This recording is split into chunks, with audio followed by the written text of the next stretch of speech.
எனும் அப்பொருள் மெய்ப்பொருள் காண்பு அறிவு.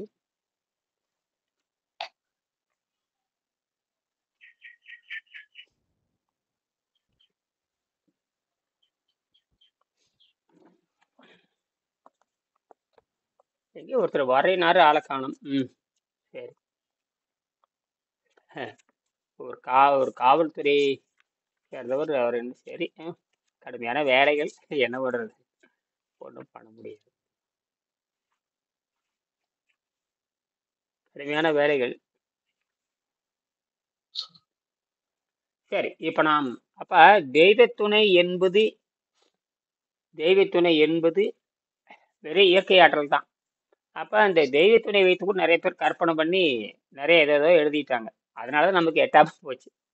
ஆனா சித்தர்கள் இங்க தனித்துவமானவர்கள். ஏன்னா சித்தர்கள் மனிதனை தெய்வமாக பார்க்கக்கூடிய தன்மை இருக்குங்காட்டி தான் அவங்க அப்படி எழுதுனாங்க. அதனாலதான் இந்த ராஜயோகம்ங்கிறது ராஜயோகம்னா ராஜ்யம்னா வேற ஒண்ணும் இல்லை, தலைமைன்னு அர்த்தம். ராஜான தலைமை, அவ்வளவுதான். இந்த தலைமை யோகம்னாவே மேல இருக்கிற பயிற்சின்னு அர்த்தம். எப்படி? சரி, மேல் பயிற்சிங்க, அவ்வளவுதான். இதுதான் கடைசி பயிற்சி. சரி, அதை நானா பிரிச்சேன். அந்த பக்தி யோக பயிற்சி, கர்மயோக பயிற்சி, இந்த ஞான யோகங்கிறது நூல்கள் படிக்கிறது. இப்ப நூல்கள் கூட எவனும் படிக்கிறது இல்லை. எவன் படிக்கிறான் நூல்? நூல்கள்ங்கிறது நிறைய நூல்களை படிக்கிறது, ஆனால் அறிவியல் நூலை படிக்கிறது இல்லை. நாம் யோக அறிவியல் இது பக்தி மார்க்கத்தை சார்ந்தது. ஆனால் பக்தியில சில தொழில்நுட்பத்தை பயன்படுத்துகிறோம். சில தொழில்நுட்பங்கள், பக்தியில இருக்கிற சில தொழில்நுட்பங்கள். இப்ப மனிதன் அந்த அந்த இயற்கை வடிவானவன், மனிதன் இயற்கை வடிவானவன் அப்படிங்கிறதுக்கு என்ன வேணா பேர் வச்சுக்கலாம். இயற்கை வடிவானவன் நீங்க வச்சுக்கிறீங்க. மனிதன் தெய்வ வடிவானவன், தேவகுமாரன், இதெல்லாம் அப்படித்தான் அந்த அர்த்தம். வேற இதுக்கு என்ன அர்த்தம் கேட்டீங்கன்னா, மனிதன் என்று சொன்னால் விண்வெளியினுடைய சிறு வடிவம், அவ்வளவுதான் அது அர்த்தம். நீங்க என்னென்னமோ பேர் வச்சுட்டு சிக்கிக்கிறோம், என்னென்னமோ பேர் வச்சுக்கிட்டு சிக்கி கிடக்குறாங்க. அது என்னமோ பெரிய அவங்களுக்கு தான் வரும், இவங்களுக்கு தான் வரலாம். அதெல்லாம் ஒண்ணு. இயற்கையில எல்லாரும் ஒண்ணுதான். இயற்கையில எல்லாத்துக்கும் ஒரே அட்டிதான். வள்ளலாரா இருந்தாலும் சரி, வள்ளுவரா இருந்தாலும் சரி, திருமூலா இருந்தாலும் சரி, எல்லாம் ஒரே மாதிரி வந்துதான் ஒரே மாதிரி தான் போயாகணும். அனுபவங்கள் தான் வேற, அனுபவங்கள் தான். அது ஓகேங்க ஐயா. அந்த அன்பு அந்த உணர்ச்சிகள் என்னங்க ஐயா சொல்ல வர்றீங்க? உணர்ச்சிகள்னு ஒண்ணு இருக்குதுல்ல, அன்பு நெக்குருக எலும்புருக அப்படின்னு சொல்லியிருக்காங்கல்ல, வள்ளுவரே சொல்லியிருக்காங்க. அது எங்க இருந்து தோன்றுச்சு? ஜீரண நீர் உடம்பெங்கு சுரக்குது, அது அந்த வெள்ளைக்காரனுக்கு தெரியாதுங்க. இந்த அன்புங்கிறது அது எங்க சுரக்குதுங்க? அது எப்படி? அன்பெல்லாம் ஒண்ணும் கிடையாது. அன்புங்கிறது பசிதாகத்தை கட்டுப்படுத்திட்டாவே அன்பெல்லாம் தானாவே வந்துடும். ஆமா, இந்த பசி என்ன சுயநலத்துல இருந்து விடுதலை அடைகிறா. என்னது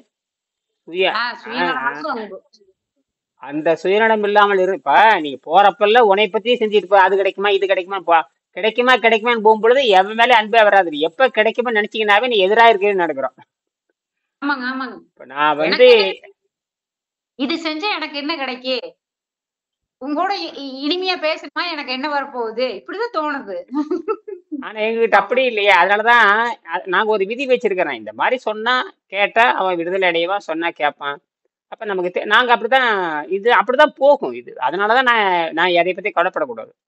வருவாங்க போவாங்க, மாணவர் இருப்பாங்க, இருக்காத பணம் இருக்கு, காசு இருக்கு, ஓடிடுவாங்க. இதெல்லாம் இருக்கதான் செய்யும். இதெல்லாம் பரிணாமத்துல இருக்கு. அந்த ஸ்ட்ராங்கா நிக்கிறவன் நீங்க நினைக்கிற மாதிரி எல்லாரும் நிப்பாங்களான்னா 12 வருஷம் நிக்கணுங்கிறது சாதாரண விஷயம் இல்ல. அந்த காலத்துல இருந்தாங்க. அது காரணம் அந்த குழந்தையினுடைய. இப்ப எல்லாம் வயதாகி பூச்சி எல்லாம் சொன்னபடி கேட்க மாட்டாங்க யாருமே. காட்டுமிராட்டு தன்மை கேட்க மாட்டாங்க. அந்த ஒழுக்கம் வராது. ஏன்னா நம்ம ஒழுக்கத்தை விட்டு 2000 ரவுண்டு ஆச்சு. இந்த அன்புங்கிறது வேற ஒண்ணும் இல்லைங்க. தன்னை நேசித்த, அதாவது என்ன சொல்றாரு வள்ளுவர், தன்னைத்தான் காதலன் ஆயின். இப்ப நிறைய அருமையான கேள்வி கேட்டுக்கிறீங்க. தன்னைத்தான் காதலன் ஆயின், அது என்ன தன்னைத்தான் காதலன்? அது என்னது? தன் உயிரை நேசிக்கிறதுங்களா? அதுதான், வேற என்ன. தன்னைத்தான் காதலன் ஆயின் எனை தோன்றும் துண்ணற்க தீவனைப்பால். நீ உன் உயிரை நேசிக்கோரு மாதிரி இருந்தாவே எந்த தீய செயலும் நீ செய்ய மாட்ட. அப்ப இப்ப தீய செயல் செஞ்சு உன் உயிர் போகுது இல்லையா? அப்ப நீ தீய செயலை செஞ்சு உன் உயிர் போற மாதிரி தான் நீ அடுத்தவங்களுக்கு தீய செயலை செய்யாதேன்னு அர்த்தம். அதுதான் அன்பு. அன்புன்னு அதை கிலோ கணக்குல விற்கிறது எல்லாம் கிடையாது. சொன்னபடி கேட்கலன்னு அன்பு கிடையாதுங்க. குருகுல கேள்வியோட சொன்னபடி கேட்டதான் அன்பு. கண்டிப்புக்கு போயிருங்க. அது அடுத்த கட்டம் கண்டிச்சு ஆ சொல்லி கொடுக்க. ஆமா, பின்ன என்ன, நீ பாட்டுக்கு சுத்திட்டே இருந்தீங்கன்னா என்ன அர்த்தம்? ஒழுங்கா செய்யாம இரு, நான் போடா சொல்லி கேட்கல, நான் வெட்டி விட்டுருவான் அவன். இயற்கை கழிச்சிரும், இயற்கை கழிச்சிரும். கூமுட்டையை பாருங்க, பறவைகள் நம்ம ஒரு 50 முட்டை 30 முட்டை 10 முட்டை போடுதுன்னா அது சரியா உருவாகாத முட்டையை கொத்தி கழிச்சு விட்டுரும். என்னது? சரிங்க. அது தெரியுதுங்க. தெரியுது. அது மட்டும் இல்ல, பலகீனமா அது என்னன்னு தெரியல, ஒரு 10 15 குஞ்சு பொரிச்சிருக்கோம். ஏதாவது ஒரு நோயுள்ள குஞ்சா இருந்துன்னு வச்சுங்க, அதை கொத்தி சாப்பிடுச்சு, அதே தாயே கொன்னு வெளியே வீசிடுது. அது மட்டும் இல்ல, அதுக்கு கொடுக்கறது வீணுன்னு தெரிகிறது. இப்ப ஒரு 4 5 குஞ்சு இருக்குன்னு வச்சுக்கோங்க, அது இறை தேட போகுது. அது 4க்கு எடுத்துட்டு வந்து கொடுத்தாங்க, 4 ஒண்ணு வீக்குன்னு வச்சுக்க, அதை கொண்டு போடுது. எதுக்கு தேவையில்லாம கொடுத்துக்கிட்டு? கரெக்டுங்க. அதனால வந்து அதை எதிர்த்து வாழ முடியாதுங்க. அதனால ஆரம்பத்தில் இயற்கையா கொண்டுறதுங்க. கொண்டு போடுது பாருங்க. அப்ப நாம என்ன பண்ணோம்னா, அதனாலதான் தகுதி வாய்ந்த மாணவனுக்கு சொல்லித்தான்னு சொல்லிருங்க. அது என்ன தகுதி வாய்ந்த மாணவன்? இவன் என்ன பண்றான்? இது என்ன இப்ப இப்ப இருக்கிற இந்த வெள்ளக்காரன் கல்வி முறை தான் உலகத்திலே மோசமான கல்வி முறை. வெள்ளக்கார கல்வி முறை தான் இப்ப நம்ம இப்ப நம்ம பள்ளிக்கூடத்துல நாம படிச்சதல்ல, இப்ப படிக்காத ஒரு 100 வருஷமா படிக்கிறது பூரா வெள்ளக்காரன் கல்வி முறை. ஒழுக்கமே இருக்காது அதுல, ஒழுக்கமே கிடையாது. ஏன்னா அது வந்து செய்முறை மார்க்கம் கிடையாது. புத்தகத்தை வாங்கி படிக்கிறதா, கோனார் நோட்ஸ், கோனார் உரை வாங்கி படிச்சுட்டு போக வேண்டியதுதான், அவ்வளவுதான். இதை வச்சு நீ எதுவுமே செய்ய முடியாது. அதனாலதான் வெளிநாட்டு போற மாணவர்கள் சிக்கிக்கிறாங்க எல்லாருமே. வெளிநாட்டுக்கு போறவன், உள்நாட்டுக்கு போறவன், பிஏ படிச்சாச்சு, பிஎஸ்சி படிச்சாச்சு, எம்டெக் படிச்சாச்சு, எதுவுமே அவங்களுக்கு தெரியாது. எந்த பொருளாதார தீட்டவே தெரியாது. எதுவுமே செய்ய தெரியாது. எதுவுமே அவங்க பாஸ் மார்க் வாங்கிட்டு போயிடுறாங்களா, அதோட முடிஞ்சு போச்சு. பாஸ் மார்க் வாங்கிட்டு அதோட சமுதாயத்தோட தொடர்பே இல்லை அவங்களுக்கு, சமுதாயத்தோட தொடர்பு இல்லைங்க. ஆமா, எப்படி எவ்வளவு ஒரு மோசமான நிலையை நம்ம வச்சிருக்கோம் பாருங்க. ஆனா நம்மளது அப்படியே இல்லை. நம்மளது வந்து எப்படின்னு கேட்டீங்கன்னா, இந்த எல்லாமே தெரிஞ்சிருக்கணும். இயற்பியல், வேதியியல், உயிரியல் எல்லாம் தெரிஞ்சிருக்கணும். நான் தெரிஞ்சிருக்கணும். இப்ப நான் வந்து இயற்பியல் தெரிஞ்சிருக்கணும், நான் வேதியியல் தெரிஞ்சிருக்கணும், உயிரியல் தெரிஞ்சிருக்கணும், என்ஜினியரிங் தெரிஞ்சிருக்கணும், ஒன்று செய்ய தெரியணும். எத்தனை செஞ்சு வச்சு நான் எத்தனை செஞ்சு வச்சிருக்கு எனக்கு தான் தெரியும். நிறைய செஞ்சு பார்த்துருக்கேன் நான். 1.5 லட்சம் ரூபா வரைக்கும் நான் செஞ்சு பார்த்துருக்கேன். எல்லா கருவியும் நான் செஞ்சு பார்த்துருக்கேன். ஏன்னா எனக்கு அறிவை தரக்கூடிய கருவி தான். எல்லா கருவினா எல்லாம் கிடையாது, எனக்கு அறிவை தரக்கூடிய கருவி, இது உண்மையை கண்டுபிடிக்கிறதுக்கான கருவி நிறைய நான் செஞ்சு பார்த்துருக்கேன். ஒவ்வொரு வினாடியும் என் மூளை வந்து எப்படியாவது இந்த இதுவரைக்கும் எத்தனையோ விஞ்ஞானிகள் இன்னும் மலிவான மின்சாரத்தை யாருக்கும் தரவில்லை. என்னுடைய இறுதி இலக்கு மலிவான மின்சாரத்தை பூமியை மக்களுக்கு கொடுத்தாங்க. அவனுக்கு வந்து 10,000 ரூபாய் செலவுல அவனுக்கு வீட்டுக்கு தேவையான மின்சாரத்தை அவனே உற்பத்தி பண்ணிடணும். வெறும் 10,000 ரூபாய் செலவுல மலிவான உலோகத்தை பயன்படுத்தி, மலிவான தண்ணீர் இதை பயன்படுத்தி, தண்ணீர்ல எரிபொருள் கண்டுபிடிச்சாச்சு. அதை இன்னும் மலிவாக்கணும் அப்படிங்கறதான் விஷயமே. அது வந்துடும். அதுக்கு என்னுடைய பொண்ணை நம்புறேன் நான். அவங்க செய்யணும் அப்படின்னு நம்புறேன். ஏன்னா அவங்களுக்கு தெரியும் இப்படித்தான் செய்யணும். நான் சொல்லியிருக்கேன், இவ்வளவுதான் நீ இவ்வளவு பிசிக்ஸ் படிச்சிருக்கே, மலிவான மின்சாரத்தை ஏன் நீ கண்டுபிடிக்கல? எல்லாரும் பிசிக்ஸ் தான், எல்லாரும் நோபல் பரிசு வாங்குவானுங்க. நோபல் பரிசு வாங்கினதுனாலே பூமி என்ன எந்த மாற்றம் இல்லை. மலிவான மின்சாரத்தை, மலிவான ஆரோக்கியத்தை கண்டுபிடிச்சு கொடுக்கணும், மலிவான ஆற்றலை கண்டுபிடிச்சு கொடுக்கணும். இப்ப மலிவான ஆரோக்கியத்தை கண்டுபிடிச்சாச்சு, அதுக்கு ஒரு மதிப்பு வச்சிருக்கிறோம். நம்ம ஒரு 5 லட்சம் 50,000 இவ்வளவு வச்சிருக்கேன் நான். அது அவன் வசதி இருக்கிறவங்க கட்டுறான், இல்லாட்ட கட்டாம போயிடுறான், அல்லது குறைஞ்சபட்சம் தெரிஞ்சுட்டு ஓடிடுறா, அப்ப பண்ணிக்கிறான். அப்ப மலிவான மின்சாரத்தை கண்டுபிடிச்சு, மலிவான ஆரோக்கியத்தை கண்டுபிடிச்சாச்சு. மலிவான ஆரோக்கிய புத்தகத்தையும் கண்டுபிடிச்சு கொடுத்துட்டாரு. மலிவான ஆரோக்கியத்தை புத்தகத்தை கண்டுபிடிச்சு 25 வருஷம் ஆச்சு. இதையும் கொடுத்தாச்சு. இதே அவன் மலிவான ஆரோக்கியத்தை வேணும்னு இதை வாங்கில படிக்கணும், இதை வாங்கி படிக்காம ஆரோக்கியத்தை தேடிட்டு இருக்கிறாங்க.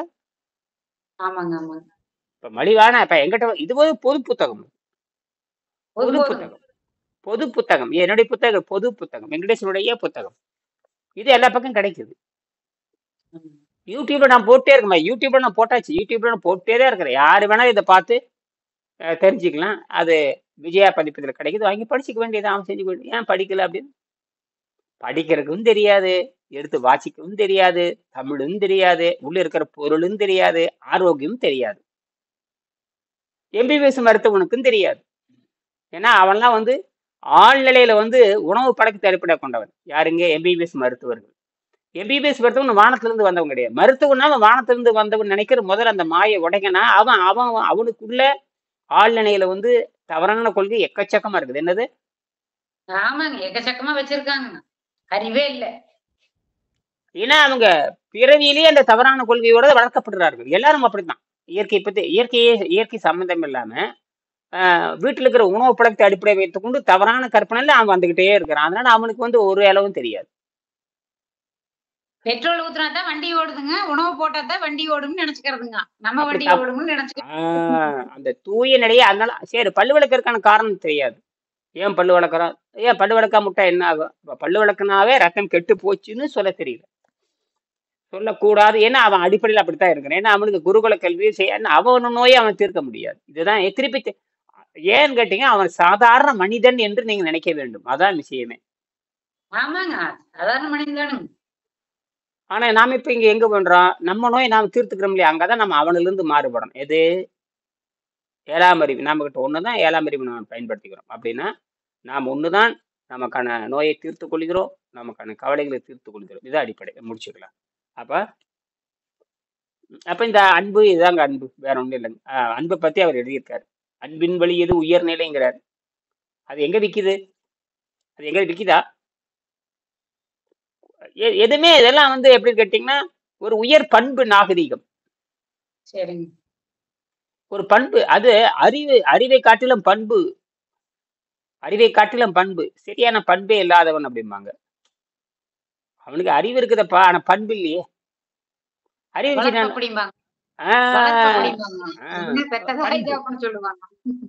பண்பே இல்லாதப்பா என்னப்பா பண்றது? அறிவு இருந்து என்னப்பா பண்றது? பண்பு இல்லை. அறிவு இருந்து என்னப்பா பண்றது? ஒழுக்கம் இல்லை. கடைசியில் ஒழுக்கத்துல இருந்து மாட்டிக்குவாங்க. என்னப்பா அவன் ஒழுக்கம் இல்லாதப்பா. அவன் ரைட்டு, பணம் இருக்குது, ஒழுக்கம். அதுதாங்க ஒழுக்கம், பண்பு இதெல்லாம் வந்து ஒவ்வொரு தனி மனிதனுடைய தனி சிறப்புகள். இதெல்லாம் இல்லைன்னா பயனற்றது. அதனாலதான் இந்த மருத்துவர்கள், இன்ஜினியர் இவங்கெல்லாம் வந்து ஒரு பிசினஸ் மேன்ஸ். அவ்வளவுதான். அவங்களெல்லாம் யாரும் மதிக்க மாட்டாங்க. அவ்வளவுதான்.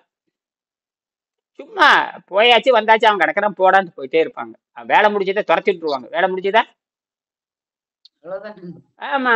ஆனால் இது குருகுல கல்வி அப்படி இல்லையா? அவன் சாகர வரைக்கும் நினைக்கிறான் இல்ல. இந்த ஆசிரியர் நீங்க சரியே தவிர அந்த ஆரம்ப புள்ளி ஆசிரியர் நீங்க படிச்சீங்கன்னா அது 100 வயசு ஆனாலும் அந்த ஆசிரியர் அப்படி இருந்தாங்கன்னு சொல்லுவோம். அதுதான் அந்த ஆசிரியருக்கும் அதான் அந்த குருகுல கல்விங்கிறது. இப்ப அதுதான் அந்த அந்த காலத்துல குருகுல கல்விங்கிறது. குருகுல கல்விங்கிறது வேற ஒண்ணுமே இல்லை. செய்முறை செஞ்சு பார்க்கறதுன்னு அர்த்தம். அதான் அதனாலதான் இந்த இந்த நீர் மருத்துவம் என்பது பல ஆயிரம் ஆண்டுக்கு அப்புறம் தடைகளை தாண்டி வந்திருக்கு. இன்னும் பல தடைகளை தாண்டினது. அது வந்து இந்த மாதிரி நம்ம மாதிரி ஒரு நூற்றுக்கணக்கான இதயங்கள் ஒன்று சேர்ந்தா தான் எண்ணங்கள் அது கொண்டு போக முடியும். நமக்கு இருக்கிற ஒரே ஊடகம் வந்து இப்ப நமக்கு யூடியூப், ஃபேஸ்புக் தான் நமக்கு இருக்கிற, வாட்ஸ்அப். இதை வச்சுதான் நம்ம அதனாலதான் இது பரவி. அதனாலதான் அரையங்குறையுமே கொஞ்சம் கொஞ்சம் அப்படியே இதையும் இல்லையா ஒண்ணுமே பண்ண முடியும். எதுவும் இல்லைன்னா தெரியாது இல்லையா? சரி முடிச்சுக்கலாம். ஆகையனால இப்ப அந்த இதை மட்டும் முடிச்சுக்கலாம். அந்த 2ஆம் பாடத்தை கடைசி பகுதி வந்துட்டோம்னு நினைக்கிறேன். அதை மட்டும் பார்க்கலாமா? பாருங்க, 2ஆம் பாடத்துல கடைசி பகுதி கீழே பாருங்க, 41ஆம் பக்கத்துல. மேற்படி ஆசிரியருக்கு தெரசா அவர்கள் தன் உள்ளங்கைகளை தழும்புகளை காட்டினார். அது அப்படி கீழே வாங்க. தெரசா தான் வாரந்தோறும் புனித ஆவியால் ஆபோசிக்கப்பட்டதை விவரித்தார். ஒவ்வொரு வாரமும் வியாழக்கிழமை வியாழன் நடுவு முதல் மதியம் 1 மணி வரை அவருடைய காயங்கள் திறந்து குருதி வெளிவருகிறது. இதெல்லாம் வந்து ஒரு கெமிக்கல் ரியாக்ஷன். சாத்தியக்கூறு இருக்கிறது. அவருக்கு இருக்கலாம், நமக்கு இருக்குமான்னு சொல்ல முடியாது. எதுவுமே அதாவதுங்க எப்படின்னா இப்படி சொல்லலாம். 10 லட்சத்துல ஒரு பகுதி, அதாவது 10 லட்சம் பேருக்கு புற்றுநோய் வருதுன்னு வச்சுக்கோங்க. அதுல 2 பேர் தப்பிக்கிறதுக்கு வாய்ப்பு இருக்கு. 2 பேருக்கு. அப்ப மத்தவன்லாம் கோவிந்தாதான். புற்றுநோய் வந்து தப்பிச்சவங்க யாராவது இருக்கிறாங்கன்னு பாருங்க. இல்லைங்க. சாத்து குளிருமே அது அவ்வளவுதான். அப்படியே உடம்பு காஞ்சி போயிருங்க. உடம்பு என்ன ட்ரை ஆயிருங்க, உலர்ந்து போய்விடும். என்னது மரக்கட்டை மாதிரி ஆயிருங்க. சரி ரத்தம் கெட்டியாயிருங்க. ரத்தம் சரி. விளக்கெண்ணெய் மாதிரி ஆயிருங்க. நான் நேர்ல பார்த்தேன். பிசு எங்க அம்மா பிசுன்னு போயிடும். அவ்வளோ எங்க அம்மாவுக்கு ஊசி போட்டே இருப்பாங்க.